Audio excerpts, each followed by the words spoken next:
Welcome to சாப்பிட வாங்க. இன்றைக்கி குக்கிங்கில் நம்ம பார்க்க போகிறது மேங்கோ முரப்பா. இது வந்துட்டு நம்ம எல்லாருக்குமே ரொம்ப பிடிக்கும். இதை வந்துட்டு நம்ம மாம்பழ சீசனில் வாங்கி செஞ்சு ஸ்டோர் பண்ணி வச்சுக்கிட்டோம் அப்படின்னா நம்ம எப்போ தேவைப்படுதோ அப்போல்லாம் எடுத்து சாப்பிட்டுக்கலாம். ரொம்ப டேஸ்டியானதும் கூட. வீடியோ ஸ்கிப் பண்ணாமல் கடைசி வரைக்கும் பாருங்கள். இது வரைக்கும் நம்மளோட சேனல் சப்ஸ்கிரைப் பண்ணல அப்படின்னா கண்டிப்பாக சப்ஸ்கிரைப் பண்ணுங்கள். அப்போ தான் நம்ம போடுற வீடியோஸ் எல்லாமே நீங்கள் தொடர்ந்து பார்க்க முடியும். வாங்க மேங்கோ முரப்பா எப்படி பண்ணுறதுன்னு பார்க்கலாம்.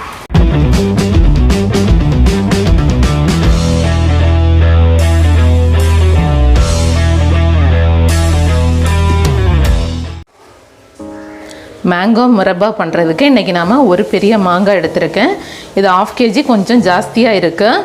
இதை வந்து தோல் சீவி எடுத்துக்கலாம்.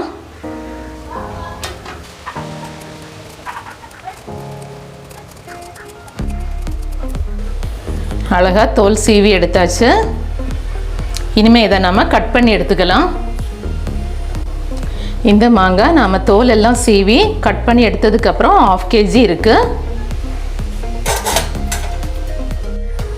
அடுத்ததாக ஸ்டவ்வில் ஒரு பாத்திரம் வச்சுட்டு 400 கிராம் வெல்லம் பொடி பண்ணி வச்சுருக்கேன்.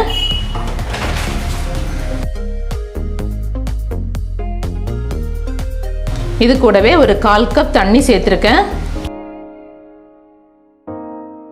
இந்த வெல்லத்தை நல்லா கரைச்சி எடுத்துக்கலாம். இதில் மண் தூசு ஏதாவது இருக்கும். ஸோ அதனால் நல்லா கரைஞ்சதுக்கப்புறம் வடிகட்டி எடுத்துக்கணும். வெல்லம் நல்லா கரைஞ்சிருச்சு. இப்போ இதை நம்ம வடிகட்டி எடுத்துக்கலாம்.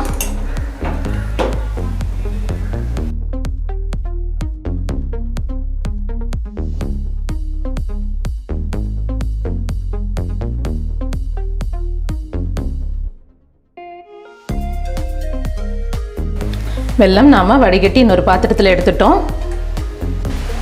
வடிகட்டின இந்த வெல்லத்தை ஸ்டவ்வில் எடுத்து வச்சிடலாம். இந்த வெல்லத்தில் நாம் கட் பண்ணி எடுத்து வச்சிருக்கிற மேங்கோ பீஸ் எல்லாத்தையும் சேர்த்துடலாம். எல்லாத்தையும் சேர்த்துட்டு லைட்டாக மிக்ஸ் பண்ணி விடுங்க. நல்லா கொதிக்க ஆரம்பிக்கட்டும். நல்லா கொதிக்க ஆரம்பிச்சிருச்சு. இந்த டைமில் ஒரு பிஞ்ச் அளவுக்கு உப்பு சேர்த்துக்கோங்க. மிக்ஸ் பண்ணி விட்டுக்கோங்க. மாங்காயில் இருந்தும் இப்போ தண்ணி விட ஆரம்பிக்கும். இப்போ நாம் ஸ்டவ் லோ ஃப்ளேம் மாற்றிக்கலாம். இந்த வெல்லத்தோடு சேர்ந்து மாங்காய் நல்லா வெந்து சாஃப்டாக வரணும். அது வரைக்கும் லோ ஃப்ளேமில் வச்சு வேக விடலாம். கொஞ்ச நேரத்துக்கு ஒரு டைம் எல்லாத்தையும் கொஞ்சம் அப்படி புரட்டி விட்டுட்டே இருங்க. அப்போ தான் எல்லா பக்கமும் நல்ல ஈவனாக வெந்து வரும். மாங்காய் ஒரு பாதி அளவுக்கு வெந்திருக்கு. ஒரு 8 நிமிஷம் கிட்ட ஆயிருக்கு. இன்னும் வேகணும். இந்த அளவுக்கு தான் வெந்திருக்கு. மாங்காயிலேருந்து விட்ட தண்ணி எல்லாம் வற்றி இந்த பாகோட லெவல் எல்லாமே கொஞ்சம் கம்மியாகணும் இன்னும். ஸோ இன்னும் கொஞ்சம் நேரம் சிம்மில் வச்சு வேக விடலாம். கிட்டத்தட்ட 15 to 17 நிமிஷம் ஆயிருக்கு. நம்ம அந்த சர்க்கரை பாகை எடுத்து பார்க்கும்போது இந்த பதம் வரணும். ஒரு கம்பி மாதிரி விழுது இல்லையா, இந்த மாதிரி ஒரு பதம் வரணும். இந்த டைமில் நாம் ஒரு பிஞ்ச் அளவுக்கு ஏலக்காய் பொடி சேர்த்துக்கோங்க. ஏலக்காய் பிடிக்காது அப்படின்னா நீங்கள் ஸ்கிப் பண்ணிக்கோங்க. அப்படியே மெதுவாக புரட்டி மட்டும் விடுங்க.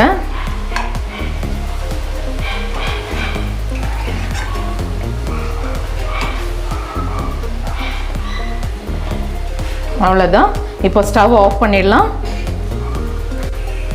ரொம்ப டேஸ்டியான மேங்கோ முரப்பா ரெடி ஆயிடுச்சு.